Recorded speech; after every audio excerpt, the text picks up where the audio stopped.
I will never forget the way he looked at me that day. Cold, calculated. My own son, standing in the hallway of our family estate just days after we laid his father to rest. He leaned in close, so close I could smell the faint trace of his cologne, and with a half smirk he whispered, "Don't expect a penny of Dad's $50 million. The words didn't just hurt, they sliced through me like a knife. Not because of the money, but because of who was saying them. My Daniel, my only child. Before we get into the story, tell us in the comments section where you are watching from. And don't forget to subscribe to the channel, turn on notifications, and leave your honest review." It had only been 4 days since Jonathan's funeral. The house still smelled faintly of lilies and white roses, the kind people send when they don't know what else to say. Every corner was too quiet, yet my mind was too loud. I had spent the funeral standing quietly at the edge, watching Daniel play the role of the grieving patriarch. He shook hands with business partners, offered comfort to distant relatives, and barely looked at me. To him, I was just the widow in black, a woman who would fade into the background now that the real work of securing the estate had begun. I didn't challenge him that day. I just smiled politely at the guests, nodded when people told me Jonathan had been a brilliant man, and let the hours slip by like sand through my fingers. Jonathan and I had been married for 35 years. I was there when he made his first deal at our kitchen table, armed with nothing but a pen, a notepad, and an idea no one believed in. I was there when his company nearly collapsed in its 5th year, the night I stayed up until dawn drafting the proposal that saved his business from ruin. But the world never knew that part. Jonathan was the face, I was just the quiet shadow at his side, and maybe that's why Daniel thought I would roll over and disappear. The day after the funeral, he called me into Jonathan's old study. It was the same room where his father had spent countless late nights, the leather chair still holding the faint scent of his aftershave, his fountain pen resting exactly where he'd left it. Daniel didn't offer me a seat. He just stood by the desk, flipping through some papers like he owned the place. "Mom," he said flatly, "I just want to be clear. The lawyers are already preparing the estate division. You'll get the house, that's fair. But the rest, the company, the investments, Dad's assets, that's all coming to me. It's what Dad would have wanted." I didn't answer. Not because I agreed, but because I knew Daniel didn't understand Jonathan as well as he thought he did. Instead, I glanced at my late husband's desk. I remembered the night he told me, "You see the angles other people miss, Margaret. That's why I listen to you."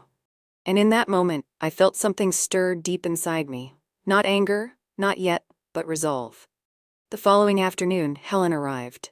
Jonathan's sister. If Daniel was arrogance, Helen was cunning, the kind of woman who smiled while her mind worked 3 moves ahead. She swept into the living room in a tailored gray suit, clutching a leather handbag worth more than some people's cars. "Oh, Margaret, you poor thing," she said, pulling me into a hug that felt more like a chokehold. Jonathan's passing, such a loss. But at least Daniel will take care of everything now. Keep the business in the family, you know? I gave her the same polite smile I'd given mourners at the funeral. And that's when she leaned in, lowering her voice to a conspiratorial whisper. "Between you and me," she said, "Daniel and I have already been talking. We've got plans to secure the company assets before the lawyers get too tangled in the details. You don't have to worry about a thing." I didn't react, but inside I could feel the pieces clicking into place. Daniel wasn't just pushing me aside, he had an ally. And not just any ally. One who'd been circling this fortune for years. Later that evening, I found myself in Jonathan's private sitting room. The lights were dim and a half-finished glass of his favorite brandy sat untouched on the shelf. It was then that the housekeeper appeared, holding a small cream-colored envelope. "This came for you, Mrs. Whitmore," she said softly. I took it. My name was written in Jonathan's handwriting, but the envelope was sealed with the dark blue wax he only used for personal matters, the kind of things he didn't want left in email chains or file cabinets. Inside was a single note. 5 words. "Everything will make sense soon." And below that, another line in smaller letters. "Be at the will reading." I sat there for a long time, staring at those words. It felt as if Jonathan had reached out from beyond the grave, not with comfort, but with a warning, or perhaps a promise. Daniel and Helen thought the game was already won. They thought they knew every card in the deck. But Jonathan had always been a man who planned 3 steps ahead. And now I realized, so was I. I didn't know exactly what Jonathan had set in motion, but as I folded the note and slipped it into my pocket, I knew one thing for certain. The reading of the will wasn't going to go the way Daniel expected. Not even close. The morning of the will reading, the sky over the city was a dull shade of gray, the kind that makes everything feel heavier than it already is. I arrived at the law firm exactly on time, wearing a simple black dress and a string of pearls Jonathan had given me years ago. I wanted no statement, no show of power, not yet. The receptionist led me into the waiting area. The first thing I saw was Daniel, sitting confidently in a leather chair, legs crossed, his phone in one hand and a smug smile plastered on his face. Helen was beside him, draped in an expensive cream blazer, looking like she'd just stepped out of a luxury magazine. They didn't even bother to hide their amusement when they saw me. Daniel leaned toward his aunt and said, just loud enough for me to hear, "Mom's about to be embarrassed." I didn't react. Not when Helen smirked. Not when Daniel's eyes flashed with arrogance. Because I already had Jonathan's note in my purse, and with it, the one thing they didn't have: uncertainty. The lawyer's office was as polished as they come. Floor-to-ceiling windows framed the skyline, sunlight bouncing off the glass towers outside. The air smelled faintly of leather and old books, a subtle reminder of the kind of place where fortunes change hands. Mr. Carter sat at the head of the long mahogany table. He was in his mid-60s, a man who had seen more than enough greed to recognize it the moment it walked through the door. His eyes lingered on each of us with the calm patience of someone who knew a storm was coming and was ready to enjoy the show. We all took our seats. The room went quiet except for the soft shuffle of papers as Mr. Carter opened a large envelope. He began with the small bequests: a lake house to a distant cousin, a set of rare watches to an old friend, charitable donations in Jonathan's name to the Children's Hospital. Daniel's impatience grew with every passing minute. I could see him shifting in his chair, tapping his foot, glancing at Helen as if to say, "Let's get to the real part." Finally, Mr. Carter cleared his throat and said, "Now." To my wife, Margaret. I felt Daniel's gaze on me like a knife at my back.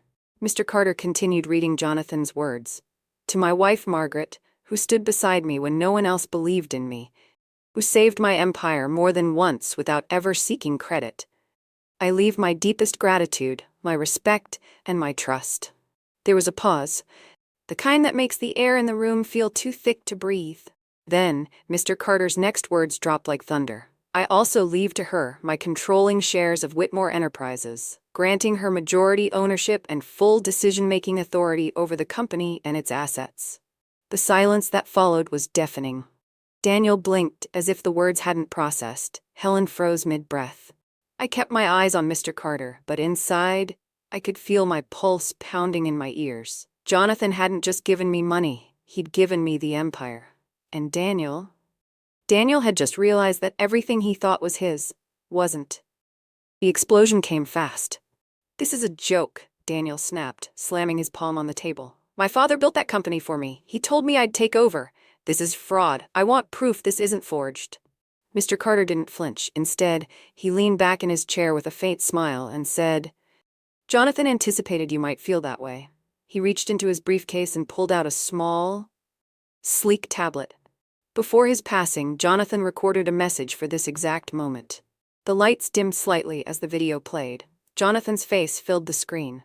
Older, paler than I'd ever seen him, but his voice, it still carried the same authority it always had. "Daniel," he began, his tone measured, "if you're watching this, then I am gone, and you are angry. I know you. I raised you. You were born into privilege, and I gave you every opportunity. But somewhere along the way, you forgot the values that built all of this." Daniel's jaw clenched. He glanced at Helen, but Jonathan's voice cut through the tension. "The company, the wealth, the name, they were never meant to be handed over like a toy. They were meant to be earned, with humility, discipline, and respect. Your mother has all 3, which is why she will decide your role in this family, if any." Jonathan's eyes seemed to meet mine through the screen. "Margaret, I trust you to protect what we built. Do what you must." And just like that, the video ended. The silence returned, heavier this time. Daniel's face was red, not from grief, but from humiliation. Helen stared at the table, suddenly very interested in the grain of the wood. I didn't say a word, because Jonathan had just spoken for me, and in doing so handed me the kind of power no one could take away. As we left the law office, Daniel didn't look at me, but I could feel it, the fury radiating off him like heat from a fire. Jonathan had drawn the battle lines, and I knew my son well enough to know he wasn't going to surrender quietly. What I didn't know yet was just how far he and Helen were willing to go to take it all back. 5 days after the will reading, the house had taken on a strange kind of silence. Not the peaceful kind, but the kind that makes you feel like the walls are listening, waiting for the next storm. I knew Daniel was angry. I also knew Helen wasn't the type to lick her wounds quietly. Still, I wasn't prepared for what came next. One afternoon I was in the garden trimming roses when I heard the crunch of tires on the gravel driveway. Daniel's car. He got out carrying a bouquet of lilies, the same kind we'd had at Jonathan's funeral. A calculated choice, I thought. "Mom," he said with a warm smile that didn't reach his eyes. I've been thinking, maybe we got off on the wrong foot after the will. I don't want us to fight. We should work together, you and me, like Dad would have wanted." I looked at him. The same boy I had raised, now a man who had been plotting against me days earlier. And for the first time in a long time, I realized how dangerous charm could be when it came from someone you couldn't trust. I thanked him for the flowers. I even invited him in for tea. But inside, I kept my guard up, because Daniel wasn't here for reconciliation. He was here for an opening.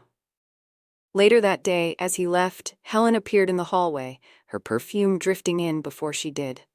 She glanced out the window, watching Daniel's car disappear, then turned to me with an expression halfway between concern and satisfaction.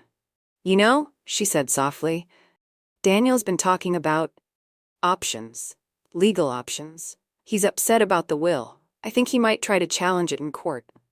She said it like she was warning me, but I could hear the undertone, the almost smug hint in her voice, as if she wanted me to know just how far Daniel was willing to go. I nodded, pretending to take her words at face value. But as soon as she left, I decided it was time to do something I'd been avoiding since Jonathan's death. It was time to open his private office. The key was still on my chain. The heavy oak door creaked when I pushed it open, releasing the faint scent of leather, tobacco, and the cologne Jonathan had worn for decades. Everything was exactly as he'd left it, the desk neat, the shelves lined with books and binders. But Jonathan had always been a man of layers. The real story was rarely on the surface.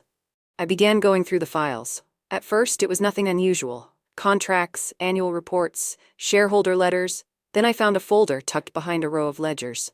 It was labeled simply, Daniel, Private. My hands tightened around the paper as I opened it.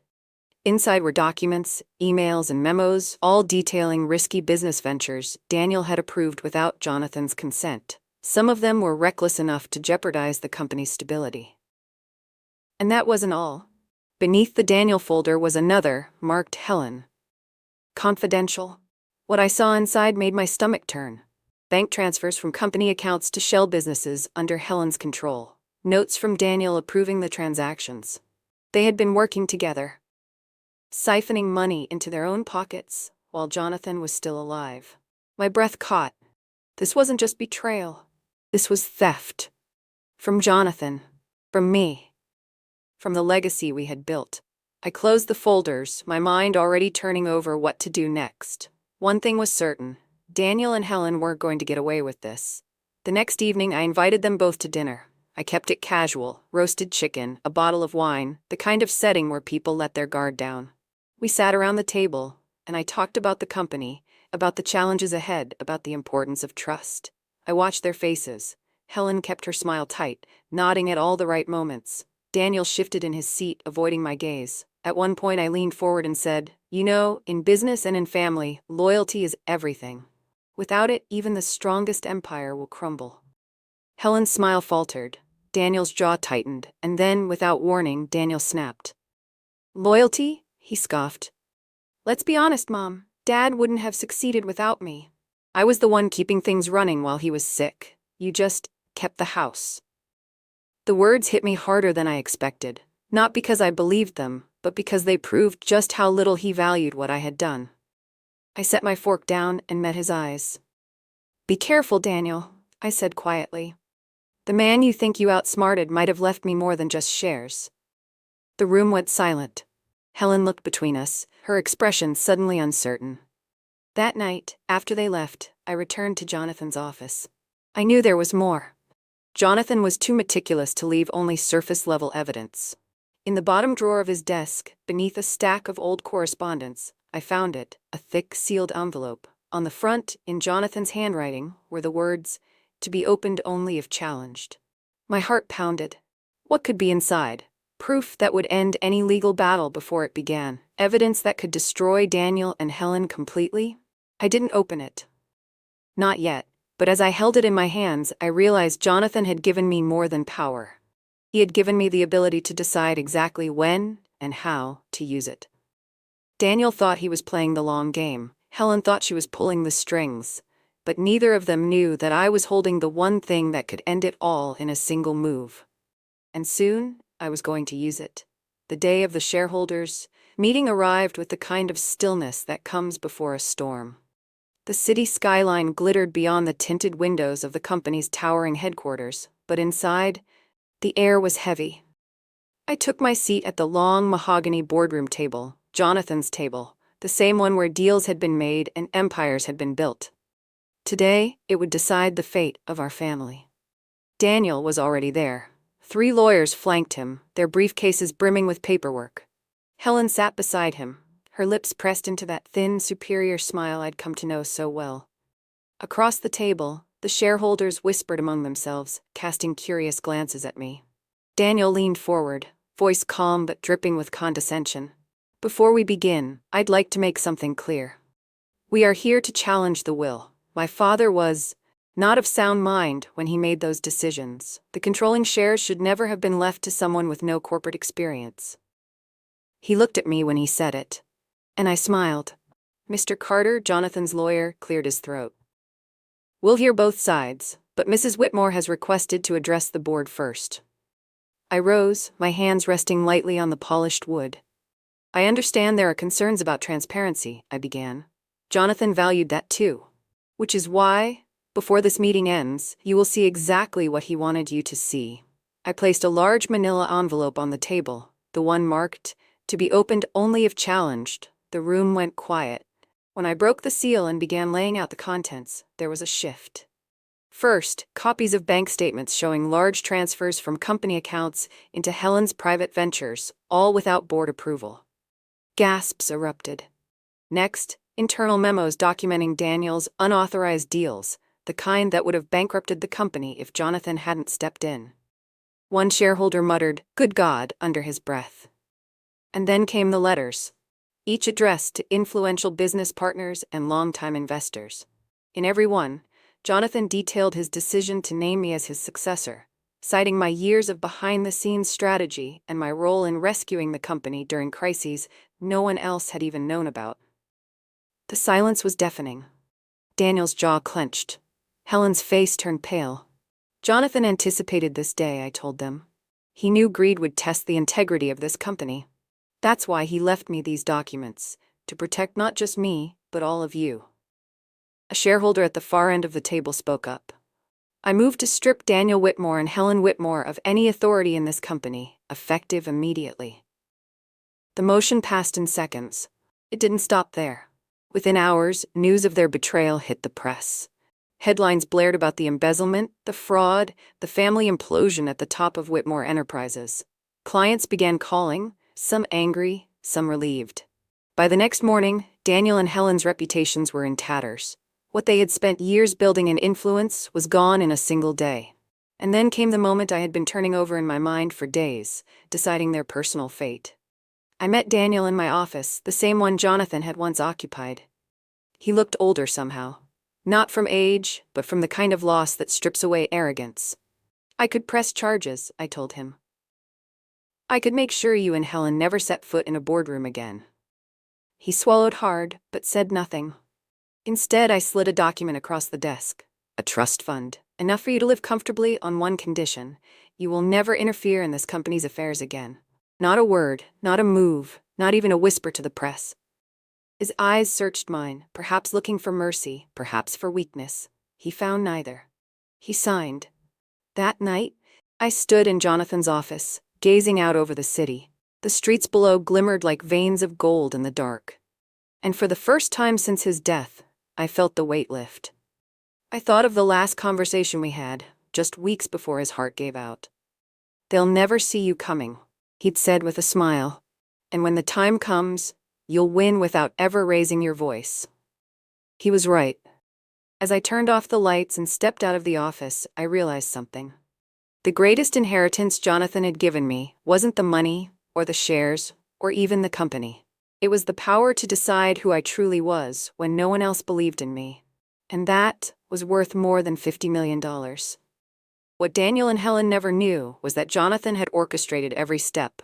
He'd seen their ambition turning dangerous years before. The will, the sealed envelope, the letters, all of it had been a test. And in the end, their own greed had been the trap they walked into. And maybe that's the real lesson here, that sometimes life hands you a crown when everyone else is expecting you to bow. You just have to be ready to wear it. If you found yourself rooting for Margaret's victory, make sure you subscribe so you never miss another story like this. Hit that like button, share this with someone who loves a good twist, and tell me in the comments, what would you have done with Daniel and Helen? Because sometimes, the best revenge is deciding their fate yourself.